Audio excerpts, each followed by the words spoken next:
you a fan of this podcast? Do you wish there was even more juicy content for you to sink your ears into? Well, there is. You can become a premium member of this podcast for $5.99 a month and get full access to an archive of over 50 bonus episodes. Additionally, we release a bonus episode every single month. That's a ton of extra content, including my personal interior design diaries, extra tips, my talking about trends, and so much more. Additionally, you'll be keeping us on the airwaves each and every week because your premium membership money goes directly back to making this podcast amazing. Check us out at affordableinteriordesign.com. Click on podcast to learn more and to become a premium member today.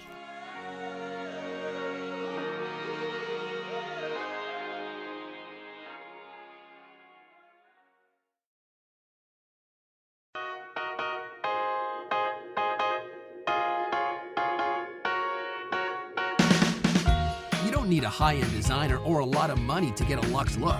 Be your own interior designer. This is Affordable Interior Design, the podcast. Here's your host, Betsy Helmuth. Happy holidays, everyone. I hope that you are safe and warm and enjoying your home this holiday season.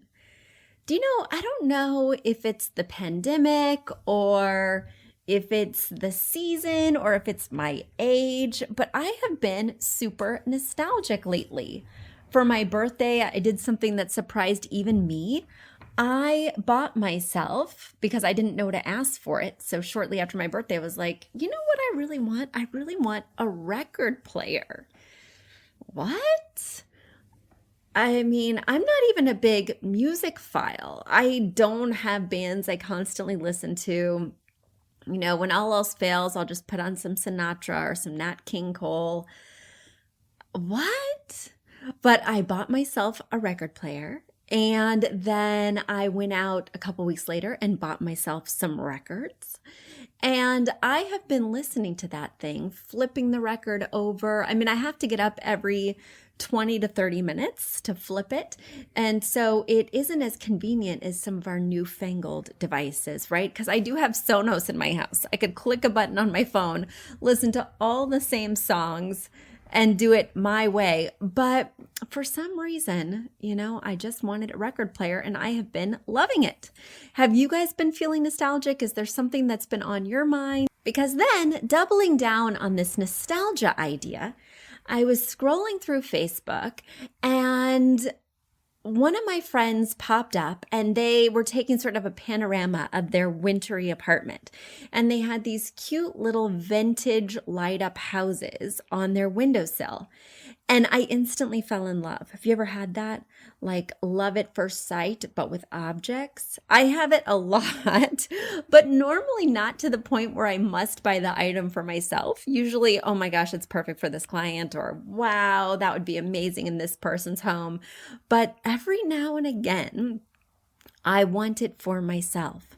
So I immediately emailed her, asked her where she got these tiny light up houses, turned up to be like a vintage Aspen village, or no, vintage Alpine village. That's what it was. So anyway, I found it within 5 minutes on Etsy and put it in the cart, bought it, had it shipped to myself. And of course, you know, sometimes with these very special things that you happen to fall in love with, it's not quite the same when you get it into your home. So the houses are smaller than they looked like. It's harder to illuminate it than I thought, but I'm going to make it work. Darn it. I spent $40 on Etsy. I'm going to make my dreams come true. And while I was down that rabbit hole, of course, I found other vintage ornaments that I felt the need to buy. Like, what's going on? First of all, I think I have a little bit more time to sit and shop since I'm not meeting friends or going to restaurants or anything like that. But also, I just have this hankering for all things olden days. Are you guys feeling that? Have you guys had any eBay or Etsy binges where you just bought a few things that you didn't need because maybe they sparked a memory of something? Well, as I went down my Etsy and eBay rabbit hole, then I got to thinking about what else nostalgic from my childhood that I really want to have. And one of my earliest memories is from preschool. Do you guys have memories that go back that far? It's vague, it's fuzzy, but there were these alphabet flashcards we used to have at my preschool. And I distinctly remember the clown. Oh, yeah, exactly. Scarred for life. The clown picture as well as the nest picture, which had these robin's egg, blue kind of eggs inside. And I distinctly remember those pictures, but I don't remember what the set was called. Of course, I don't know what year it was from. So then I go on eBay, hunting down these things, scrolling through all the vintage alphabet cards I can find, looking at the pictures to see if they've included C for clown or N for nest. I finally find the set. Complete set. You don't have to buy them one at a time. You know, a lot of people are selling these one at a time to use as framables for your home or for a nursery. No, I just need to have the complete set. I have no intentions of framing any of these. I just want to open the box, smell the cards, you know, that old musty smell that just lets you know that this is from the past, and then put it up in the closet and just know that they're mine now. I have no other ideas for them. But anyway, I found the entire set for $55, and I don't need this. I need $55 much more than I need this. But then something occurred to me. So maybe it was a year and a half ago. One of my favorite bands from college, Soul Coughing, was playing in New Jersey. Now, I don't know anybody else that likes Soul Coughing who didn't go to my college, and people who went to my college do not live around me, unfortunately, or I would have gotten a gang of us together. And so I have this desire to go to the Soul Coughing concert. It's actually, he broke up and now it's just the lead singer, M. Doty. He doesn't like to be associated with Soul Coughing anymore, but his voice will always be associated with college days and with Soul Coughing for me. So I'm like waffling back and forth. Should I go? I don't want to go alone. None of my friends like this guy. And then finally, a friend and I connected, and she's like, I'll totally go. Let's go. Like, let's do this as a special surprise. So I was like, okay. And she's like, how often do you get a chance? The tickets were $25 to spend $25 and relive a memory. And I was like, wow, that is so true. And the whole time I was there dancing in the front row, because you know, I was so square. I got there like 45 minutes early, dancing in the front row with my girlfriend. And her words were ringing in my ears as I was on eBay. How often do you get to spend $55 and get an entire memory back? Not often. So I clicked, I purchased, and those gosh darn cards will be cluttering up my home in 5 to 7 business days. So I guess this Christmas, what I'm hoping to get most is just a taste, a memory, a moment from my youth back. I don't really need anything for Christmas, just a couple more records, and I want those darn alphabet cards to arrive.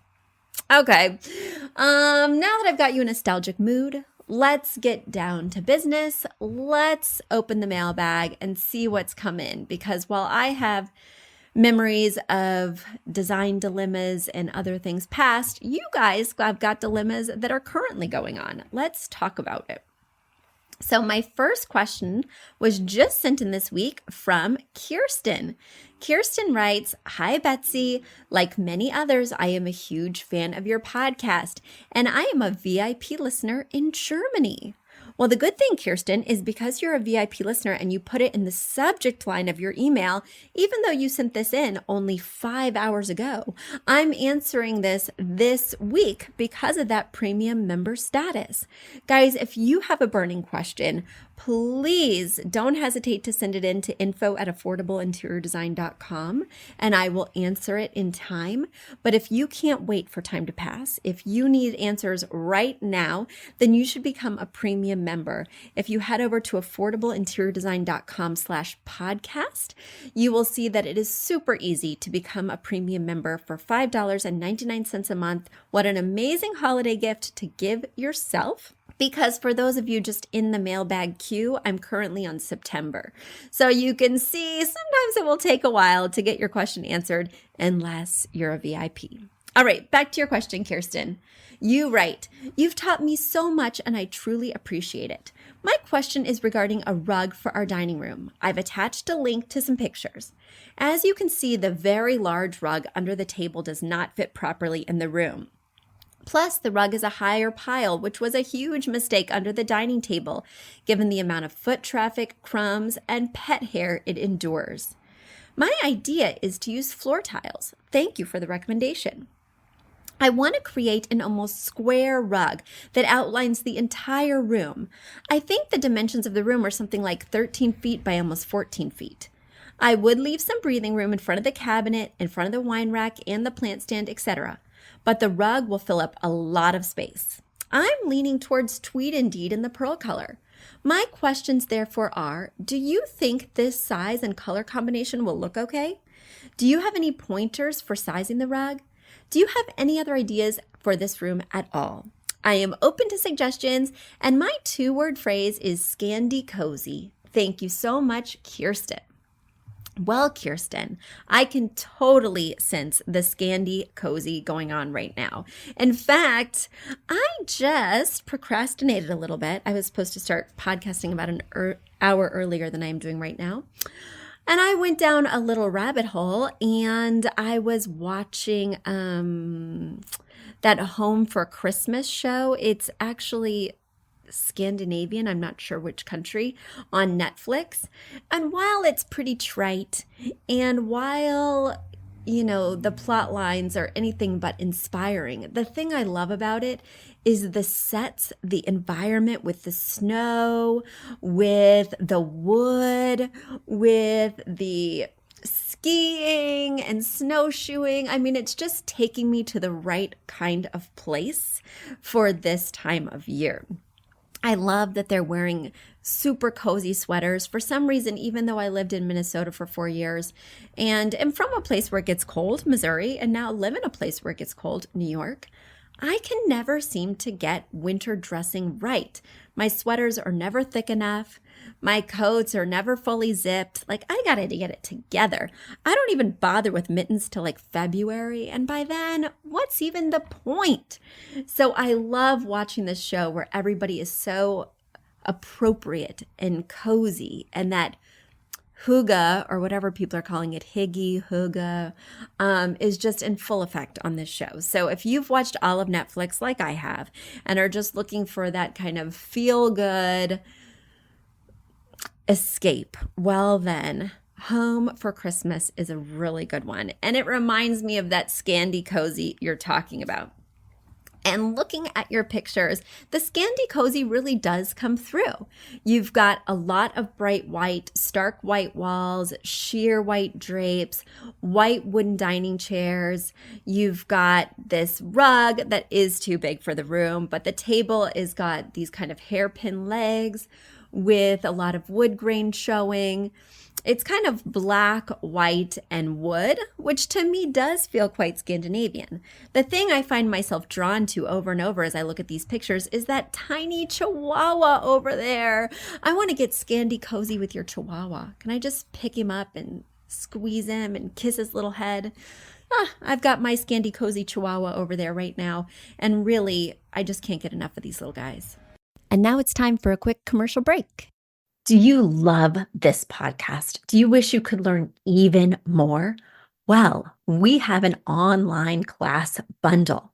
Our online class bundle is comprised of 3 online classes: beautifying your home for less, styling your home, and the fundamentals of feng shui. Each one of those 3 classes is between 30 and 45 minutes long and chock filled with visuals and tips things that will help you to style your own space or help out with other spaces.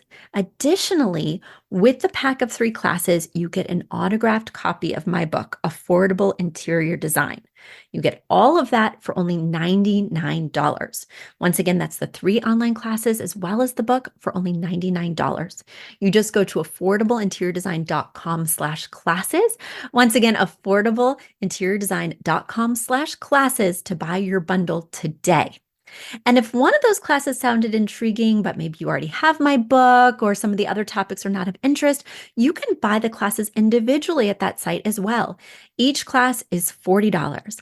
So head over to affordableinteriordesign.com/classes to get your bundle or your online class today.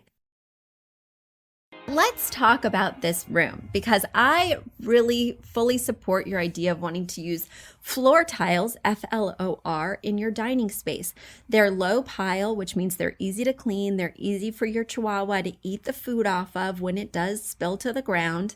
They're also able to be swapped out. So say the worst should happen, and like what happened with my friend a year ago when she came over for just a soiree and we wound up spilling an entire bottle of wine on the floor tile. I'm not going to blame her. Do you see what I did there? I changed it to we, but it was her. Yelena, you know who I'm talking about. And then instead of cleaning it, which would have taken me forever and it still would have had a big stain, I just popped it out and put in a new tile. I keep several extras in the closet for just such an accident like this one. So I fully support your use of the tiles. The thing I do not support is that you're going to outline the room with floor tiles. What? That's essentially like doing wall-to-wall carpeting. We do not outline an entire room with an area rug or with floor tiles because we might as well just get wall-to-wall carpeting if that's what you're going to do. An area rug defines an area. And in this case, the area that we want to define is the dining area, which means that the dining table is at the center. And then we want to measure around it to create the size of the area rug. I do a minimum of 30 to 36 inches on each side of the table, and that is the size of the rug. The reason I do that is because if you allot 30 to 36 inches everywhere where you're going to have a chair, you will be able to pull it out and tuck it in with ease. When your rug is smaller than that, then when you pull it out, it's going to get off the rug. And when you try and push it back in as you're seated there, you're going to catch on the rug and bubble up, and it's going to be uncomfortable. So that means a standard dining table, let's just say, and I'm really impressed that in Germany you're converting to feet and inches for me, but a standard dining table is 36 by 72. So for the 36-inch wide dimension, I would add 30 to 36 inches on each side. Let's make it easy and only add 30 additional inches on each side. So I add 36, the width of the table, plus 30 for the one side, plus 30 more for the other side, and that's 96. That's an 8-foot rug. Now let's go for that the 72-inch side, which is 6 feet. So that's the lengthwise portion of the table. Again, I'm going to add 30 for the head and foot chair, and then 30 for the other head and foot chair, and that gives me 132. So I'm going to need an 8 by 11 for this size of table. If you have a 36 by 60, which is also very common, especially in apartments, you can get away with an 8 by 10. But that extra foot requires an extra foot of rug as well. So we've got 8 by 11 here, or since that's kind of an uncommon size here in the States, you might want to go ahead and bump up to the 9 by 12. Or if you're doing floor tiles, you probably know that those are measured in centimeters. However, each square comes to 19.7 inches square. So you can just divide the 132, hold on, I'm doing it myself, divided by 19.7. So you're going to need about 7 tiles long ways. And then if we take 96 divided by 19.7, you're going to need about 5 tiles widthwise. So 5 tiles by 7 tiles. I really do like the one that you're thinking of using. In fact, I just used it last week in the navy color, the Tweed Indeed, for a client. It's beautiful. It is kind of one of their more expensive tiles. Their prices range from $12 a tile to like $35 a tile, which means it generally falls within a decent rug range, but it's not the cheapest thing out there. Nor is it, of course, the most affordable, but you just want to think about that as you're looking through the patterns and think about your propensity for staining, right? And then going back to your next question was about what else could this room use? So I do think you're going to want to go watch that Home for Christmas show on Netflix, because there's one thing about having like a clean, fresh home. And there's another way to spin it in which it gets sterile and almost feels like there's no personality. And I do think you're bordering on sterility. I do think it starts to feel like no one in particular lives here. I love that you're infusing some personality with the art. But the main way that I would suggest that you infuse a little bit of personality is by using some color. Everything in here is black, white, and gray, or it's a wood tone. And for me, it's just not feeling cozy or inviting. And when I watch that show, each place that they go into, whether it's the mall, yes, they spend a lot of time at the mall on that show, or in her house that she shares with her roommate, or in her family's home, every space is so cozy. It's got patterned drapes, comfortable rugs, great lighting. So I'm going to encourage you to kind of find the cozy in the Scandi Cozy, because I'm not feeling it here. All right. See, Kirsten, you don't write in unless you really want the truth. And I laid down some truths today on this podcast. Guys, I hope you have a very merry holiday. And, next week we'll be looking forward to the new year. I have some thoughts on that, some reflections from 2020. So I do hope you'll join me. Additionally, on this month's bonus episode, I am taking you inside my own redesign because I happen to be redesigning my home based on a large Christmas gift that I got my children. And it's interesting. It's interesting. I'm going through a decoration existential crisis. And as you guys know, it's on those bonus episodes where I'm able to sort of riff a little bit, go even more personal into my own struggles, my client projects. So if you're curious about the struggles I'm facing with my home this holiday season, definitely go over to affordableinteriordesign.com/podcast, and you can become a premium member and hear all about it and much, much more in my archive of over 60 bonus episodes. All right, everyone, have a wonderful, peaceful, and safe and healthy holiday season. And I will be in touch very soon. Bye. You've asked for it, and we have answered the call. For years, you've been saying, Betsy, you're talking about all these great design concepts, but we can't visualize them. You're describing the picture that the listener sent in of their problem, and we wish we could see that picture too. After all, a picture is worth 1,000 words, and I do my best to describe them, but there's nothing like seeing it for yourself. And that's why Affordable Interior Design, the podcast, now has a YouTube channel. Not only do we have a YouTube channel where you could see recordings and clips of these podcast episodes, we also have an Instagram, a Facebook, and so many other exciting things. You should check it out. Head over to affordableinteriordesign.com/links. Once again, affordableinteriordesign.com/LINKS. links. And when you go there, you will see links to our YouTube page, our Instagram page, our Facebook page, and more.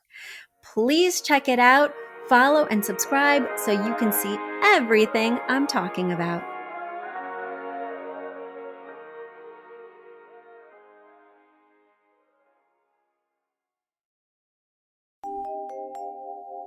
A big thank you to our amazing producer, Katherine Heller, to Aton and the MCR House Band, and to Affordable Interior Design, the sponsor of this podcast and the premier place to get an amazing look on a budget. Check out affordableinteriordesign.com. If you guys love the show, the very best way to support us is by spreading the word. Tell your friends or write us an awesome review on iTunes.